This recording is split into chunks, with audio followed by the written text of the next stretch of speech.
কি পরীক্ষা ছিল? Physical science. কেমন হলো? বললো মোটামুটি ভালোই। আচ্ছা, জিওগ্রাফি। কেমন লাগছে আজ পরীক্ষার শেষ মুহূর্তটা? শান্তি, এক বছরের আনন্দ।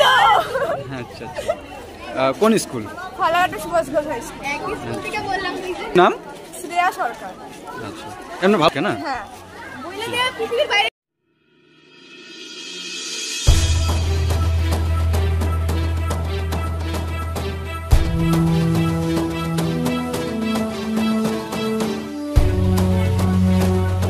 ভালোই আসছে, কিন্তু মানে আমাদের পড়ার উপর ডিপেন্ড করবে। তারপরে অনেকটা ঘুরে গেছে, অনেকগুলো কোশ্চেন আসছে। আর যেরকম আমরা যেরকমটা পাচ্ছি এরকম, আর ইতিহাস কোশ্চেন ওটা তো পৃথিবীর বাইরে থেকে কোশ্চেন আসছে, যাই হোক। আর অঙ্ক কোশ্চেন তো প্রচুর ঘুরে বেঁচে দিচ্ছে। আর এমনি বাদ বাকি কোশ্চেন। আজকে কি পরীক্ষা ছিল তোমাদের? আচ্ছা, আজকে থেকে শেষ নাকি? আজকেই শেষ। আচ্ছা, কেমন লাগছে বর্তমান? আজকে বর্তমান এখন ভালো লাগছে, আবার খারাপ লাগছে, বুঝতে পারছি না। রেজাল্টটা দিন বলে যাবে, কিন্তু আর বাদ বাকি সাবজেক্ট খুব ভালো কোশ্চেন হয়েছে, ওগুলো খুব ভালো। তোমরা কোন স্কুলের? আমরা ফালাকাটা সুভাষ ঘোষ হাই স্কুল। নাম কি তোমার? আমার নাম পায়েল সাহা।